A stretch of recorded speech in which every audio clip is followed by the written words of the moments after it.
Je me suis installée à Rommoutier parce que c'était une évidence. Parce qu'un endroit vous appelle et puis parce que c'est là, puis c'est pas ailleurs.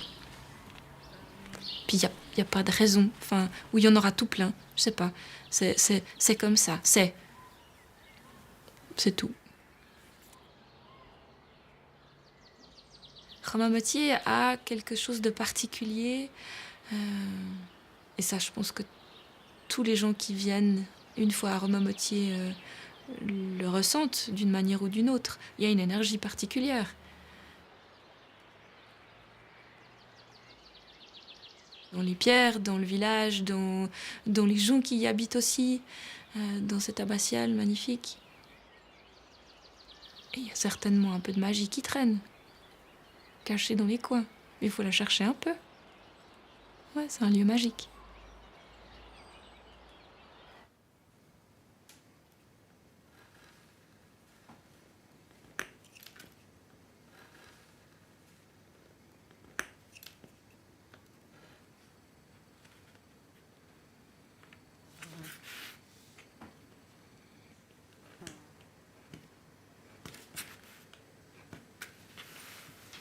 Oui, j'aime bien faire de la linogravure. J'ai beaucoup de plaisir.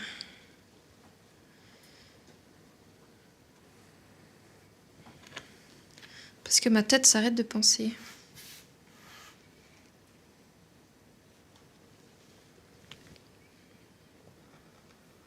Il y a juste le mouvement, en fait.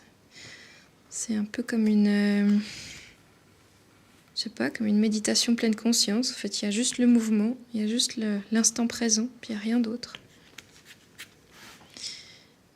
Et je crois que c'est aussi quelque chose qui me rappelle...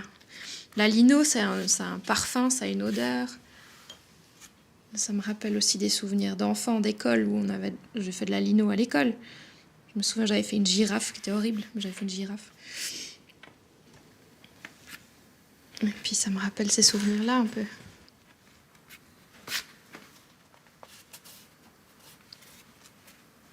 Je suis née, j'ai grandi à Genève. J'ai fait une école des arts décoratifs.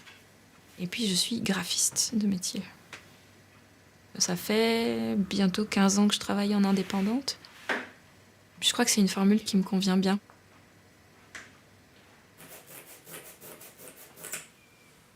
La linogravure, c'est une technique que je trouve assez chouette parce que c'est vraiment du brut. Ah ben on se plante, et ben on se plante. Et puis la plaque, ben voilà, il n'y a pas de récupération. Et puis des fois c'est bien, puis des fois c'est pas bien. Et puis c'est ok comme ça.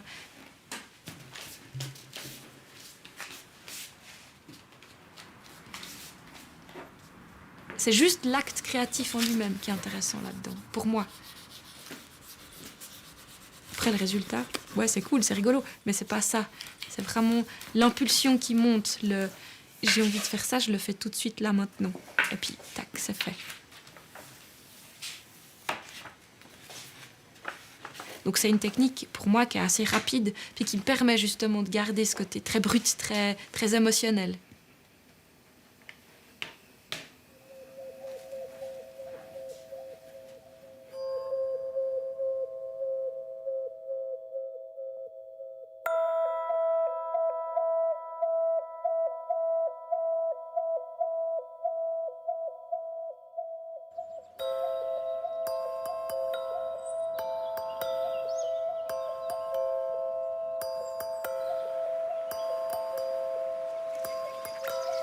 Quand je vais en balade avec mon chien et puis que je fais 5 fois sur 7 la même balade dans la même forêt, à chaque fois, il y a quelque chose de nouveau. À chaque fois, il y a quelque chose que je peux découvrir qui va attirer mon regard.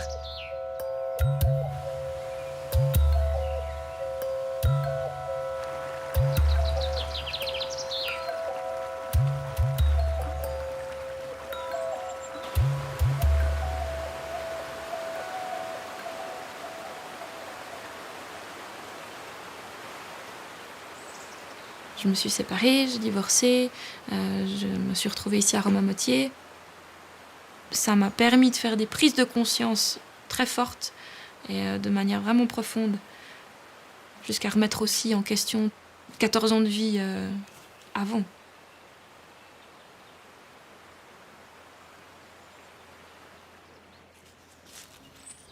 Buissonnier, c'est parti de la formation que j'ai faite de guide outdoor. C'est l'accompagnement de groupe.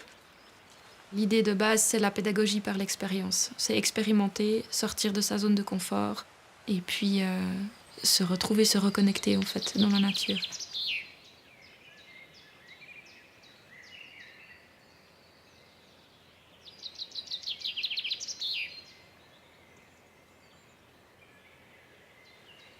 Puis je crois qu'il y a peut-être de ça aussi dans la création de Buissonnier.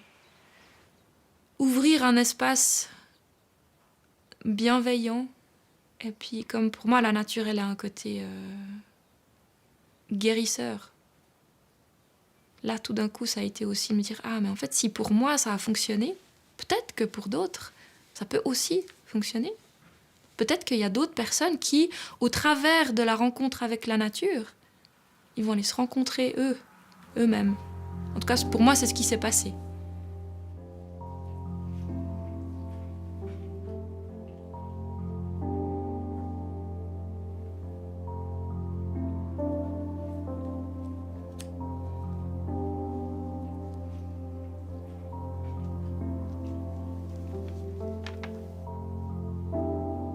J'aime bien le côté spontané des choses, mais c'est vrai qu'avec de petits ou de grands groupes, c'est quand même bien d'avoir un peu préparé le terrain, ce qu'on va faire, comment ça va se passer avant.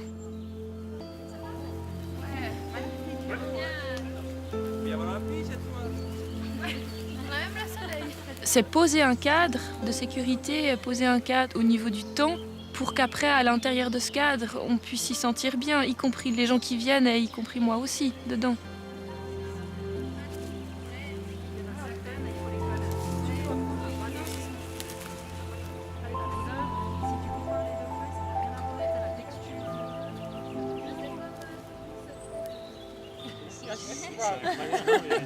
C'est là quand tu vas à la chasse au gorille.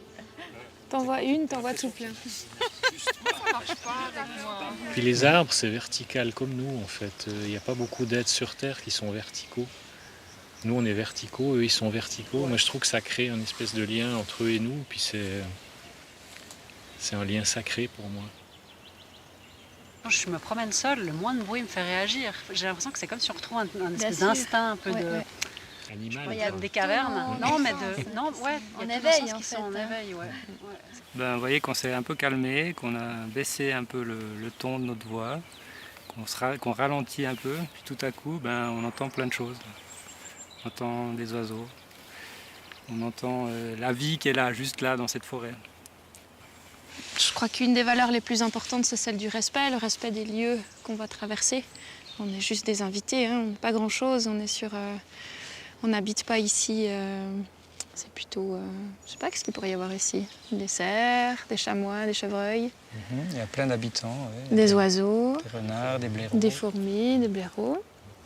Donc c'est vrai que c'est important de prendre connaissance du lieu et puis de repartir en y laissant que de la gratitude. Rien d'autre, aucune trace.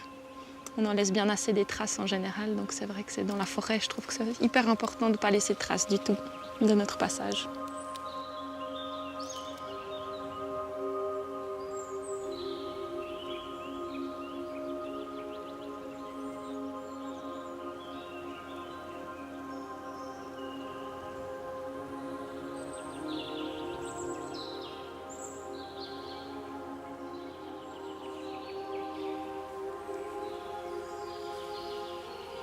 Adrien, c'est mon binôme. C'est mon binôme dans la vie, puis c'est mon binôme par rapport à Buissonnier. Moi, j'aime bien dire qu'on a un peu le soleil et la lune. On est vraiment très, très, très différents. Moi, je vais adorer aller voir des gens, rencontrer des gens, parler avec des gens. Et puis lui, c'est le discret.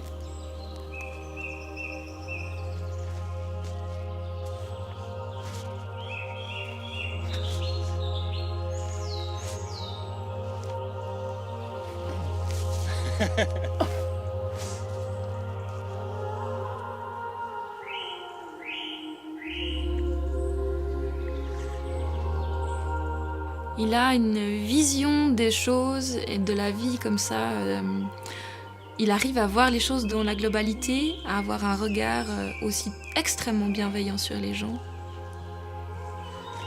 Ah oui. T'as vu? Tu l'as trouvé là-haut. Ouais, elle était juste là. Et je trouve que ça se complète extrêmement bien. Le côté très feu, très joyeux, très loufoque, très vivant peut-être chez moi, et ce côté justement beaucoup plus doux, beaucoup plus posé, beaucoup plus intérieur que chez lui. Et je pense que ça fonctionne bien parce qu'il y a justement ça. J'ai rejoint le projet de Diane il y a bientôt 2 ans. Et puis j'ai vraiment été passionné par son idée. Et on a essayé de la développer ces dernières années. Grâce à Diane, on découvre aussi des aspects de la nature qu'on n'arrive pas directement à toucher, quoi. Qu'on aborde avec d'autres sens, qui ne sont pas les sens traditionnels. Qui sont beaucoup plus subtils.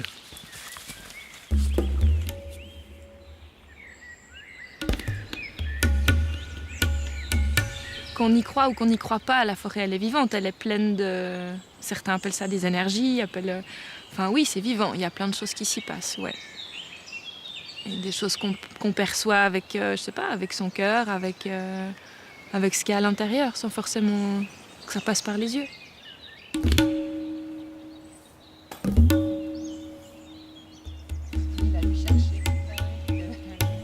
C'est aussi un moyen de se reconcentrer sur les toutes petites choses. Il y a toute une vie partout, tous les insectes, toutes les choses qu'on peut observer. Et je crois que c'est un merveilleux moyen de pouvoir s'émerveiller, de pouvoir retrouver un regard d'enfant, de mettre ses mains dans la mousse, de se retrouver là, d'avoir les fesses mouillées quand on se lève. Il y a des fois où on est en forêt, puis tout d'un coup on prend une énorme pluie, mais oui, effectivement on est mouillé, mais tout d'un coup il y a plein d'odeurs qui surgissent, il y a ça rappelle des souvenirs, ou alors ça en crée des nouveaux. Il y a plein de choses qui se passent aussi à ce moment-là.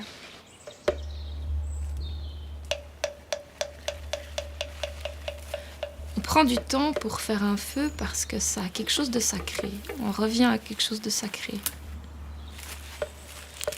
Ça fait partie de ses premiers gestes que l'homme a dû apprendre pour sa survie.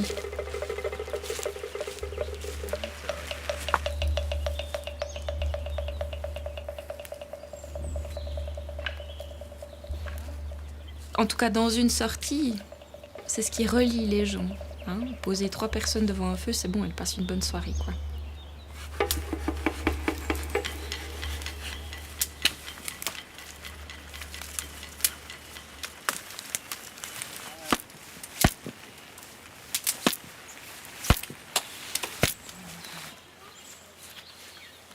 Pour la fabrication du foyer, l'idée c'est le moins possible d'impacter la terre et puis la microfaune qui se trouve vraiment dans la toute première couche de la terre. Donc on va construire le foyer avec une plateforme, soit en terre, soit en sable, soit en crottin sec, ça dépend. Enfin, en terre c'est pas mal. Sur lequel on va venir poser le bois et on va entourer tout ça avec des cailloux.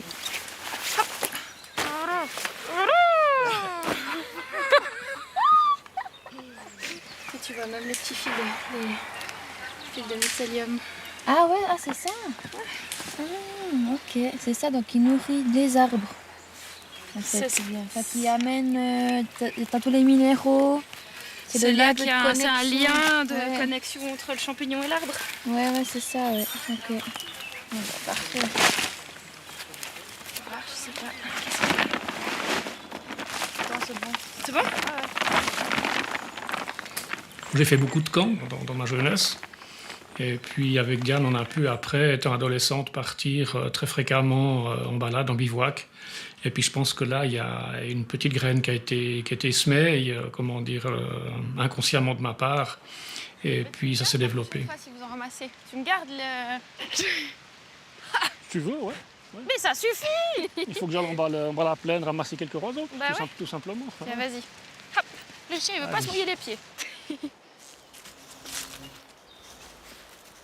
Allez, crapaude.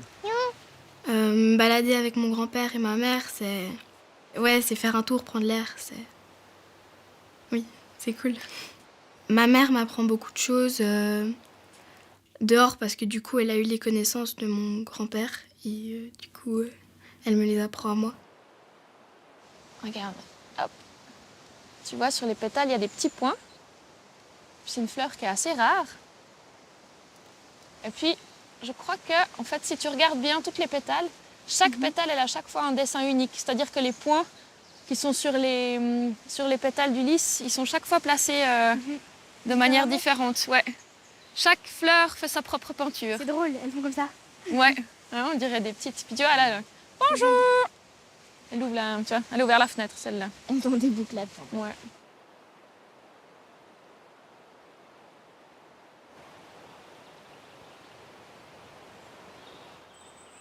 Mélusine, j'ai de la chance d'avoir une mistinguette qui est très curieuse, qui a envie d'apprendre, qui est très observatrice, qui va aussi se marrer en voyant un tas d'araignées partir dans tous les sens, ou en voyant des traces, où elle va essayer de chercher dans un bouquin qu'est-ce que c'est. Ah, il y a quelqu'un! C'est trop bizarre. Puis maman, elle est là derrière, voilà. Maman veille au grain. Maman se dit « T'approches mes petits, ah, je te mange !» Tout à fait. Non. La transmission, elle n'est pas forcément volontaire. Elle est là parce que, voilà, on trouve un terrain d'entente et puis on trouve un terrain sur lequel on peut communiquer. Regarde, il a des reflets violets sur le côté du corps. Ouais. Ce que mon papa m'a apporté, c'est un petit peu différent de ce que je vis avec Mélusine, parce que lui m'a transmis des choses, mais c'est pas lui qui me les a apprises. Il a amené les situations dans lesquelles j'ai pu expérimenter des choses dans la nature. Avec Mélusine, j'espère peut-être d'avoir semé des petites graines. Peut-être ça poussera, peut-être pas du tout. Après, ça, c'est plus mon histoire, ça, c'est la sienne. Non, je t'ai pas appelé, moi je te donne pas. Allez, Allez, zou, zou.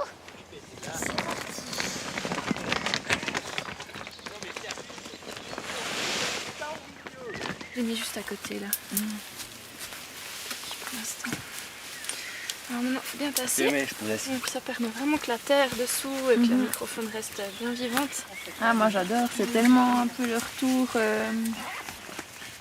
à la simplicité, à l'authenticité, de pouvoir toucher, entendre ces craquements, c'est incroyable. Surtout, je me réjouis qu'on puisse l'allumer et puis se chauffer un bon petit thé.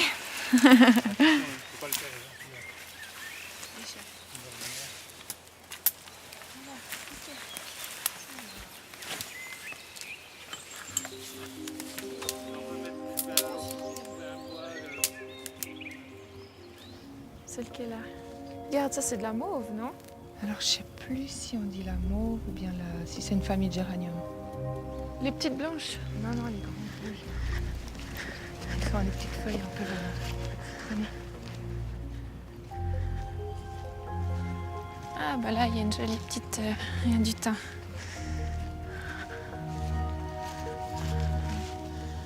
Là, on en ramasse un peu ici? Tiens. J'entends. Ah bah, je prends quelques pâquerettes. Un petit beurre à la chili, tu vois. Tu pensais mettre quoi? Parce que si on fait une salade sauvage, puis après on accompagne avec quoi? Suivant ce qu'on trouve un peu plus haut, on peut voir si on peut faire des chaussons, tu sais, des chaussons fourrés. Ouais. Avec, on fait une espèce de pâte à chapati, et puis on peut les fourrer avec, je sais pas si on retrouve un peu de berce ou...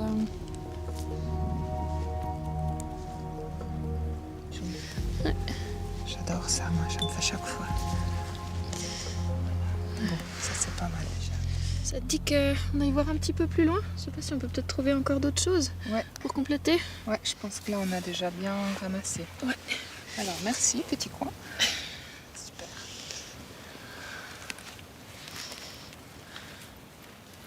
C'est des plantes comestibles, c'est des plantes qu'on découvre au fil des balades. Ça touche la cuisine, donc forcément que ça m'intéresse. Ah, regarde, on va se poser un peu là. Et puis, je trouve que ça se fond complètement dans dans le concept de prendre ce qu'il y a autour de nous, être attentif à ce qui nous entoure et peut-être voyager plus léger parce que du coup on peut finalement agrémenter un plat ou un repas avec ce qu'on va trouver sur notre chemin. Moi, je trouve que les plantes, elles ont aussi une puissance. Et puis c'est vrai qu'on s'initie dans la forêt, qu'on est pris par tous les bruits, la nature, les arbres. Et puis en plus, qu'on mange cette nourriture, ça fait un peu quelque chose de complet.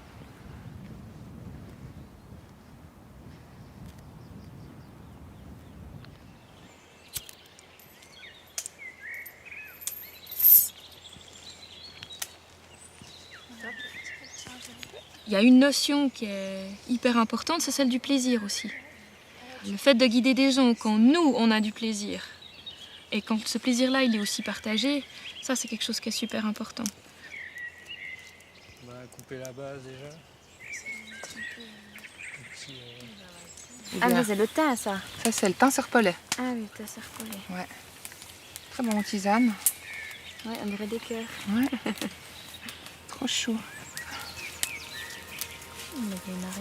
Et puis, on va poser le pain. Voilà. Hop. Ce qui est important, c'est que il faut que ce soit beau. Donc, t'en prenais là. Tiens.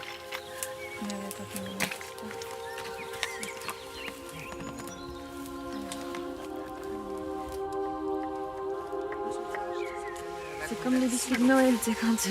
Ouais, quand c'est pas assez fariné. Ouais, exactement. Les sablés, là. Oh, là, là. C'est comme la permaculture, ça c'est sur plusieurs étages, la gens soufflent le feu. C'est excellent. C'est excellent. Ils sont tout petits. En fait, c'est pour ça, plus tu les fais fins, Là, c'est pour la... Plus tu les fais fins, plus c'est vite. et plus ça vite cuire.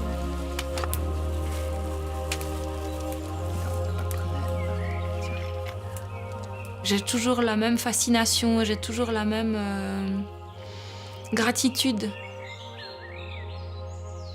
Ouais, on se sent tout petit, humble, et face à cette immensité. Ouais, moi, je trouve que c'est quelque chose qui est tellement émotionnel, qui est tellement fort.